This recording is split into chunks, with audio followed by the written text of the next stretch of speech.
I'm bringing you my top 50 updated Dynasty wide receiver rankings. And at the end of the video, we're going to include the 2025 rookie wide receivers and see how it could shake up the landscape of Dynasty wide receivers. Starting with tier number 1. Of course, Ja'Marr Chase.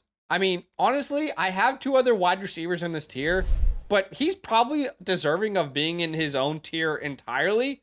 Let's call this tier 1A before we talk about the rest of the guys in this tier. But Ja'Marr Chase, 23.7 PPR points per game this year, 175 targets, the Triple Crown winner, got the congratulations from Cooper Kupp himself, over 23 points per game. Guys, the only wide receiver to score over 20 points per game this year.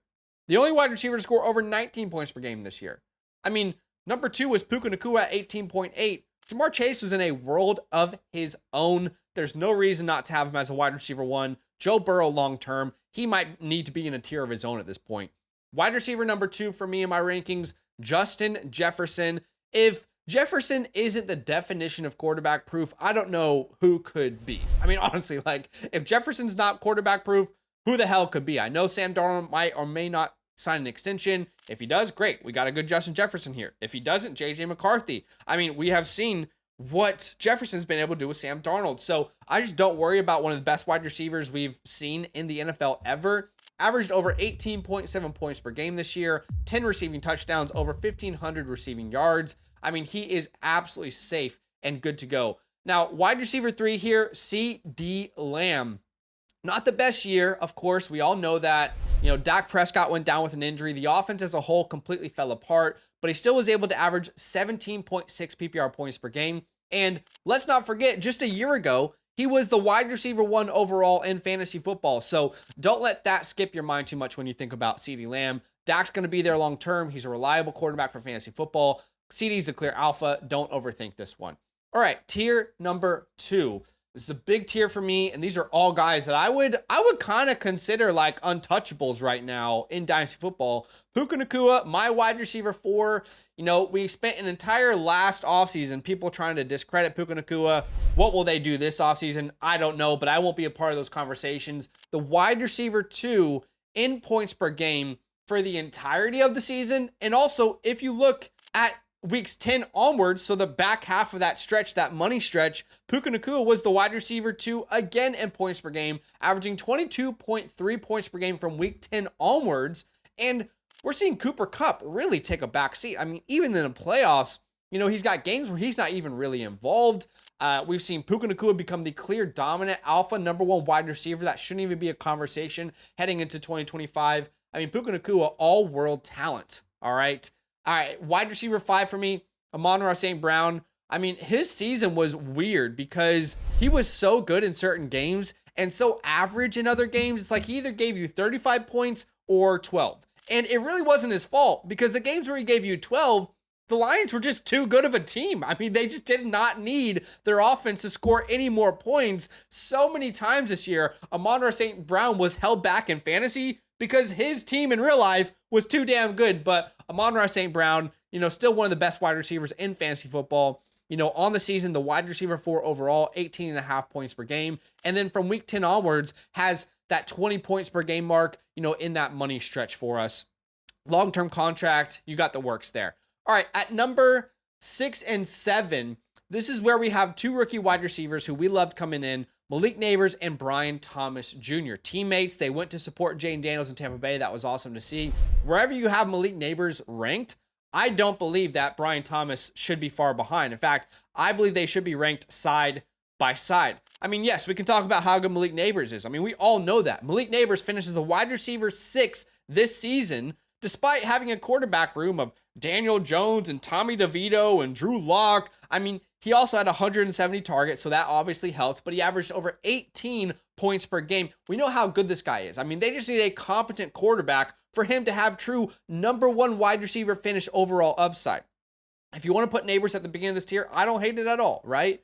And then you've got Brian Thomas, who, respectfully, not that different of a situation. Yeah, Trevor Lawrence was up and down this year, so it's not like you can count on good quarterback play there. But also, Trevor Lawrence was injured. I mean, he had Mac Jones as a backup for a good majority of the season, and he was still able to finish as a top 12 wide receiver in fantasy football on the season. But then again, in that money stretch from week 10 onwards, Brian Thomas was averaging over 19 points per game, was the wide receiver 8 in that span. He actually averaged more points per game than Malik Neighbors from week 10 onwards, and a lot of that, again, with Mac Jones. These are two superstar, elite, young prospects that you can build around that I would not be trading off of my dynasty teams. And then the last player in this tier is Nico Collins. I mean, let's not forget, Nico Collins, before he goes down with that hamstring injury, was a top 3 wide receiver in fantasy football.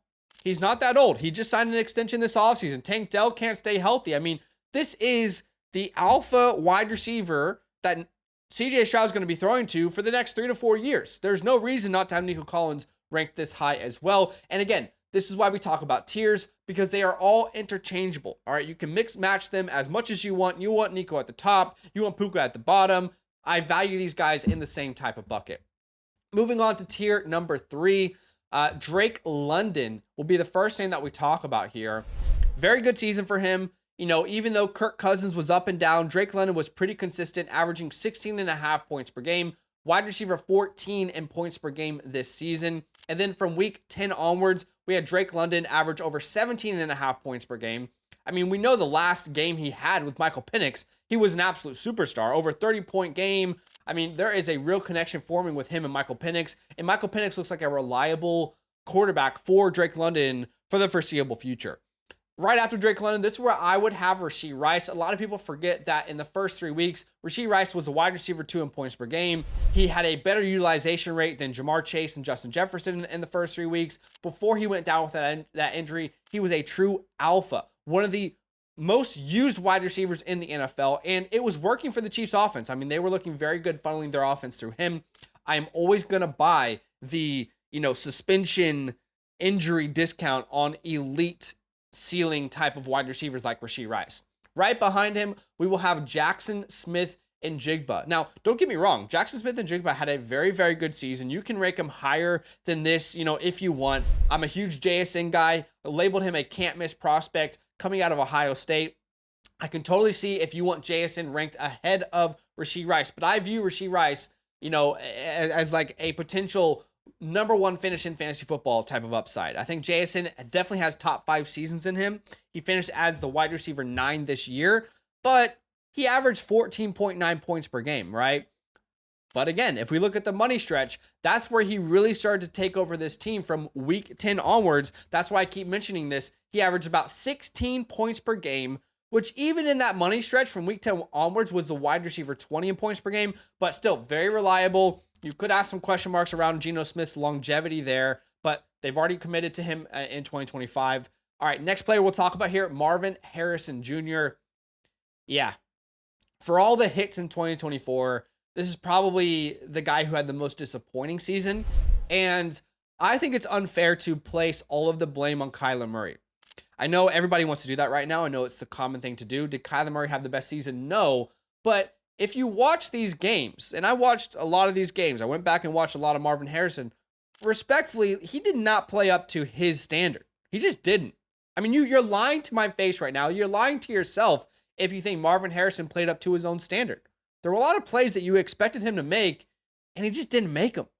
And I think he's still a very good prospect, an elite prospect, actually. And I think he could have an incredible bounce back in year 2. Again, not exactly what we were expecting from him this year. Finished as the wide receiver 42. That's actually crazy to look back on. Averaged about 11.5 points per game, right in the Jaden Reed territory. I mean, from week 10 onwards, the money stretch, he was a little bit better, averaging 14.5 points per game. But still, underwhelming season, still an elite talent. He needs to get better. He needs time, and he and Kyler Murray need an offseason together as well. Right after that, we'll talk about A.J. Brown. Despite an injury-riddled season, he only played 13 games, finished as the wide receiver 12, tied with Brian Thomas in points per game.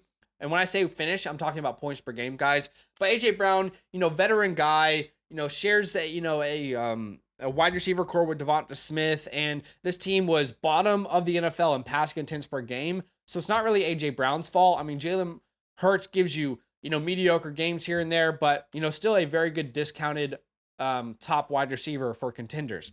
Right after that, how about our guy, Lad, the space creator, McConkey. What a season from our guy Lad. And from week 10 onwards, this guy was absolutely incredible. From week 10 onwards, averaging 17.2 PPR points per game. The wide receiver 13 in that span. I mean, what an incredible season for our guy Lad. Finished as the wide receiver 19 on the entire season, over 1,100 yards, 7 touchdowns, over 15 points per game.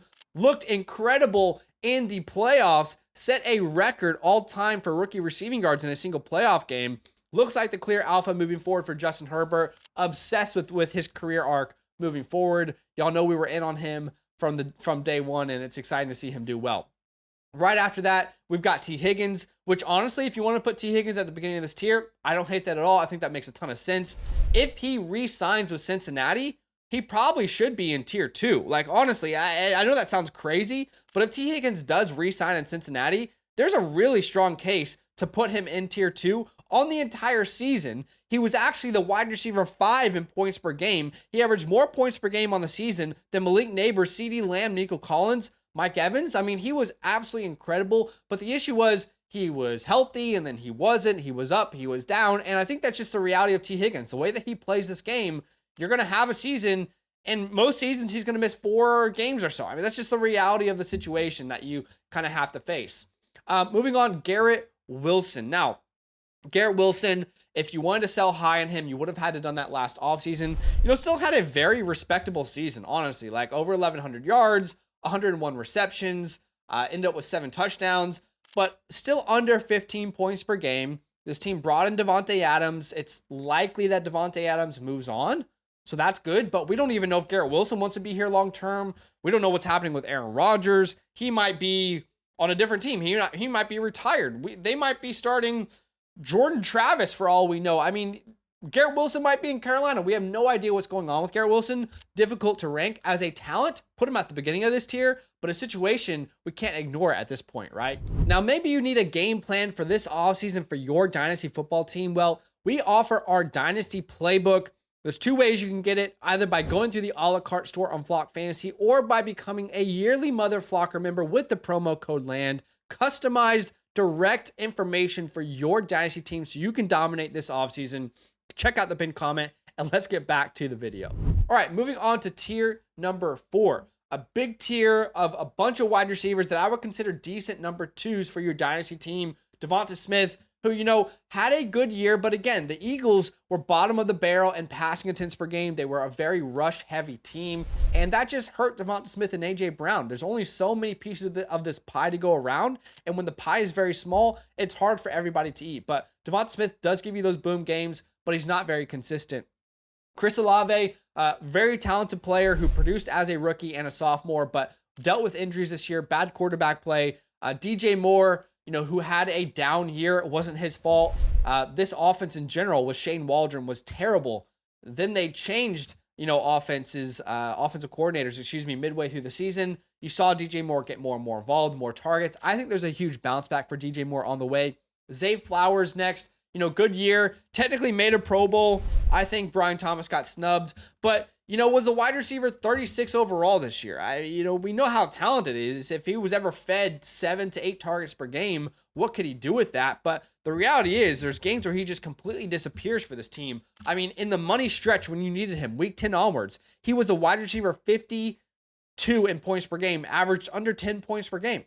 We all love Zay Flowers, but this is the reality of this Baltimore Ravens offense. Rome Odunze, got the JSN treatment. We were wary of this heading into the season. We asked the question, are we sure Rome Odunze is going to have a breakout? Because it feels like this could be rough. But Keenan Allen only had a 1-year contract. If Keenan Allen moves on, and even if Keenan Allen doesn't move on, there's a really good chance that Rome Odunze blossoms in year 2.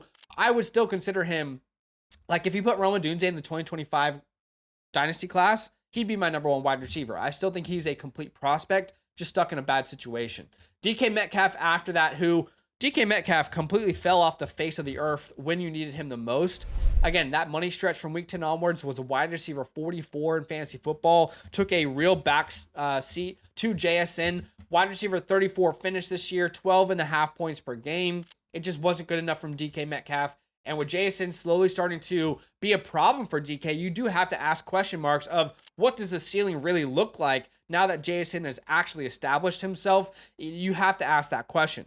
Brandon Ayuk, I'd talk about here next, never really got going, right? Spent the entire last offseason holding out and hoping for a new contract. And then when he finally got that contract, wasn't really in shape, didn't look like himself, took him a while to really get to where he wanted to be. And then, he's probably in the doghouse with Shanahan. Then he goes down with the injury. But ACLs are not something that I'm going to worry about with wide receivers, especially guys who just got long-term extensions. I think Brandon Ayuk is an incredible buy low right now. Then we'll talk about George Pickens, who could continue to be this team's number one wide receiver. I mean, with Russell Wilson, there was a really nice stretch there where he looked like an alpha, but their offense is so stagnant. There needs to be drastic changes from this offense for George Pickens to be a viable fantasy option. Next, we'll talk about three guys that I think are a little bit undervalued.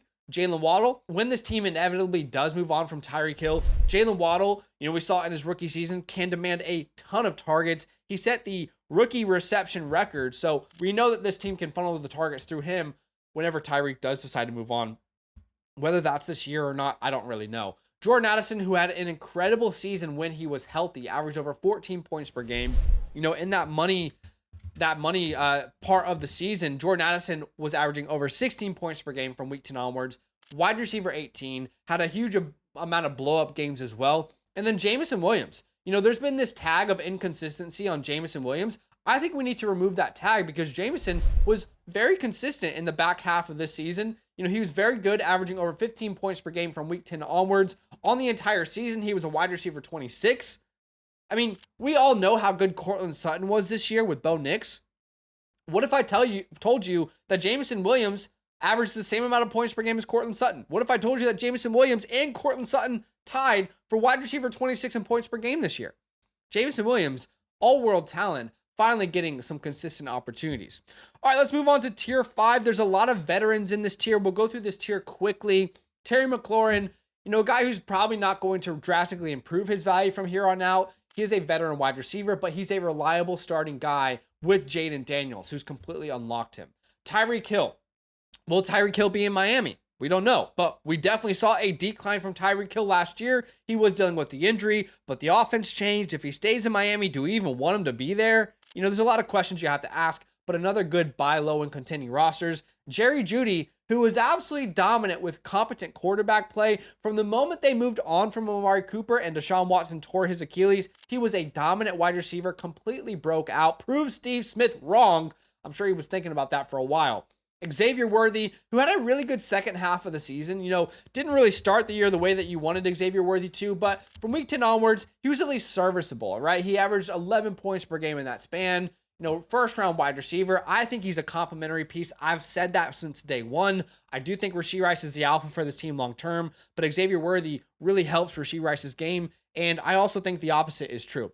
Jalen McMillions, my guy, my favorite player in the 2024 class. How about it, baby? How about the year from Jalen McMillan? Well, it didn't start off great. And of course, Chris Godwin went down with the broken ankle or whatever it was. So it took a while for Jalen McMillan to really find his stride. But in the playoffs, if you started Jalen McMillan, he was one of the best wide receivers in the entire playoffs. He averaged over 19 points per game in the fantasy playoffs. The wide receiver 11 in that span. He was so impressive. But, we do have to ask the question mark. Is Chris Godwin going to be on this team long term? He doesn't have a contract extension beyond this year. Are the Bucs going to be willing to pay him money when he broke his ankle? That's an important part for your wide receiver when you're cutting in and out of routes. So we do have to ask that question. Jalen McMillan, a player that I compared to Keenan Allen, Christian Kirk, Tyler Boyd coming out of Washington, and he's had an incredible second half of the season. Jaden Reed. Man, in the first half of the season, we were ranking Jaden Reed in the top 15. He looked like a dominant receiver for these Green Bay Packers. And then it completely fell apart in the second half of the season. The amount of games where Jaden Reed is a complete non-factor was very concerning. He averaged about 11.5 points per game. So it could be worse, but very talented player, but in an offense that doesn't seem to want to feature him. Khalil Shakir, who had a great season here, with the Buffalo Bills, by far their most consistent, reliable wide receiver. But the issue is, We don't know what this team's long-term plans are for names like Amari Cooper and, Dalton Kincaid. Will he get more involved? And, names like Keon Coleman, what will his sophomore season look like? Josh Downs, a very talented slot option, stuck in a situation with bad quarterback play. Mike Evans, Cortland Sutton to finish off this tier. 2 veterans that you can rely on, that you can start week in and week out. If you want to put these guys at the top of this tier, I don't mind it. Again, that's why these tiers are all in buckets. All right, tier number 6. We'll go through this one very quickly. Chris Godwin, we already talked about him. Where will he play next year? He's a free agent. He had a serious injury to his ankle. What does that mean for his long-term future? Michael Pittman, at one point put up pretty decent stats, but now there's a lot of competition there with A.D. Mitchell, bad quarterback play. How high can you really rank him? Ricky Pearsall might be the best buy low in fantasy right now if they move on from one of these wide receivers in San Francisco. Keon Coleman had a pretty decent stretch, but there was just no consistency for him. Then this team brought in Amari Cooper. He could have a good second year. It's just hard to tell. Tank Dell, probably by far easily the lowest faller in my rankings right now. How do we rank Tank Dell at this point? 2 serious injuries in back-to-back seasons, and this one was about as bad as it gets with, the bone kind of showing. I don't know what to think about Tank Dell moving forward. I think this team could actually address wide receiver this offseason. Deebo Samuel completely fell off the face of the earth, but, could he be traded? They say they want to bring him back, but could he be traded? Darnell Mooney, reliable veteran receiver. Devontae Adams, Cooper Kupp, 2 guys that you can rely on to get you somewhere between 10 and 15 points per game. Calvin Ridley, who the Titans are probably going to get a new quarterback. He might be a buy low. Stephon Diggs was a top 7 wide receiver in fantasy before he went down with his injury.